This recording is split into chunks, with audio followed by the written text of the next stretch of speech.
Salut les topiens, énorme semaine pour le Avengers Campus à Disneyland Paris qui ne fait que se dévoiler de plus en plus. La semaine dernière, on parlait du programme du 30e anniversaire et pour l'occasion, le parc avait confirmé que le Avengers Campus allait bien ouvrir à l'été 2022 et pour l'occasion, le parc avait diffusé pour la toute première fois un visuel promotionnel du campus. On voyait apparaître tous les personnages ainsi que les différentes attractions et espaces thématiques, plein de détails dans lesquels on va se plonger juste après. Et cette semaine, ça a été l'apothéose avec l'arrivée de ce qu'on appelle le Quinjet à Disneyland Paris. Le Quinjet, c'est un vaisseau emblématique de l'univers des Avengers et du Marvel Cinematic Universe. C'est un vaisseau qui relie les différents Avengers Campus, puisqu'il y en a un aussi dans le Avengers Campus californien. C'est un peu le château de ce land Marvel. C'est une façon de pouvoir se repérer dans le parc et de comprendre qu'on est dans l'univers des Avengers.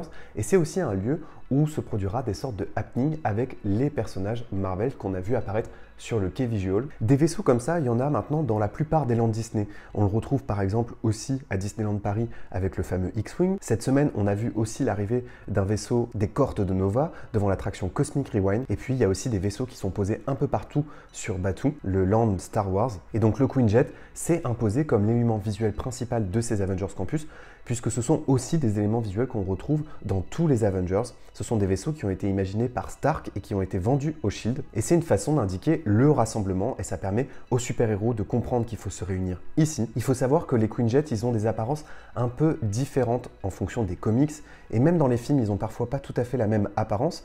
Voici donc l'apparence qu'a choisi Walt Disney Imagineering. C'est un tout nouveau design qui a été imaginé spécifiquement pour le campus. Et donc Walt Disney Imagineering a fait appel à une société britannique qui s'appelle UK Loco qui a conçu ce vaisseau. Il faut savoir que c'est une société qui travaille très souvent avec Disneyland Paris, qui avait déjà aidé au développement du Walt Disney Studio avec des lands comme Toy Story Playland, Crush Coaster ou Ratatouille, l'aventure totalement toquée de Rémi. Il y a déjà des fans qui ont repéré sur ce Quinjet un premier easter egg, un premier détail, une première référence aux comics Marvel. C'est les équipes Disneyfield qui ont remarqué que sur le Quinjet était indiqué A61 6902. Ça, c'est une référence au comic book des Avengers numéro 61 qui date de février 1969. Et 1969, c'est la date à laquelle est apparu pour la première fois le Quinjet dans les aventures des Avengers. C'est donc une référence à sa date de création dans l'univers Marvel. Alors pendant que Disneyland Paris filmait l'atterrissage du Quinjet dans le Avengers Campus, et ça nous a permis de voir où en étaient concrètement les travaux. On voit qu'ils sont en train actuellement de paver le Avengers Campus. On a eu aussi pour la première fois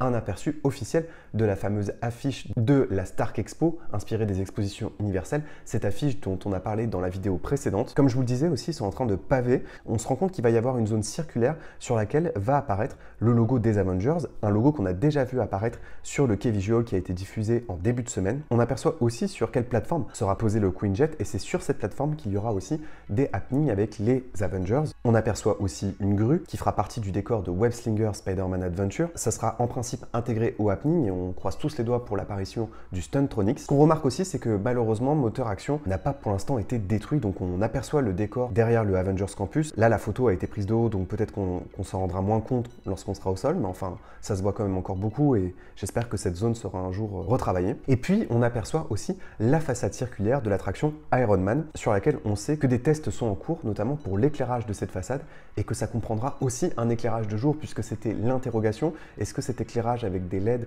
pourra fonctionner de jour? Eh bien oui, et il rend plutôt bien, puisque des fans ont réussi à photographier la façade en plein test de lumière de jour. On s'aperçoit aussi qu'ils sont en train de commencer à végétaliser cette zone qui en avait bien besoin, puisque jusque-là, Backlot était une zone quand même très bétonnée. Et donc au niveau de la surface circulaire de l'attraction Jukebox, il y aura bien de la végétation comme c'était prévu sur le concept art. Sur le quai visuel, on voit aussi apparaître pour la première fois le nom du point de rencontre avec les héros Marvel. Ça s'appellera donc Training Center. Ce sera un bâtiment qui se situera entre Web Slinger Spider-Man Adventure et le centre du Avengers Campus, c'est-à-dire cet endroit où est posé le fameux Quinjet. Donc Training Center, c'est là où toute la journée on pourra rencontrer les super-héros Marvel qu'aujourd'hui on peut rencontrer à Studio Theater. Ce qu'on a découvert aussi sur ce fameux quai visual, c'est que le bâtiment qui accueille le coaster Iron Man va aussi recevoir une petite mise à jour de thématisation. C'est un peu le premier bâtiment qu'on aperçoit, notamment pour ceux qui sont franciliens et qui empruntent souvent le RER A et qui du coup s'approchent de ce bâtiment qui est au niveau de la voie ferrée. C'est ce fameux Studio 8 qui cache depuis des années le tracé du Rock'n'Roller Coaster et le logo des Avengers apparaîtra sur cette façade. C'est un logo qui apparaît aux États-Unis aussi, à l'endroit où on peut rencontrer les super-héros Marvel, là où est posé le Quinjet.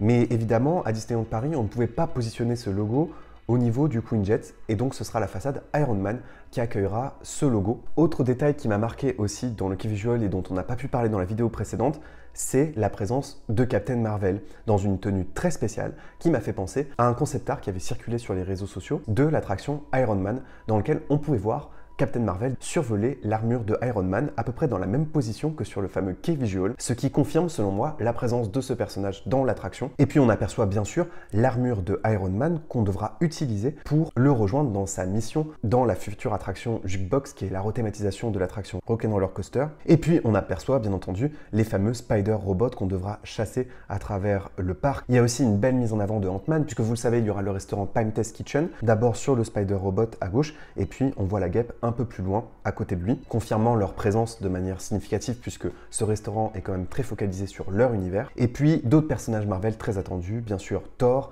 Black Panther et Doctor Strange. Et on aperçoit aussi la fameuse Jeep. C'est une Jeep qu'on avait aperçue sur l'un des tout premiers concept art qui avait été dévoilé. En principe, elle devait se garer devant l'attraction Web Slinger Spider-Man Adventure. On ne sait pas si elle sera vraiment à cet endroit, mais en tout cas, elle réapparaît dans ce visuel, donc elle devrait pas tarder, elle aussi, à arriver. Et beaucoup de personnes se sont interrogées aussi sur l'attraction Spider-Man. Pourquoi les véhicules semblent circuler sur le toit de l'attraction?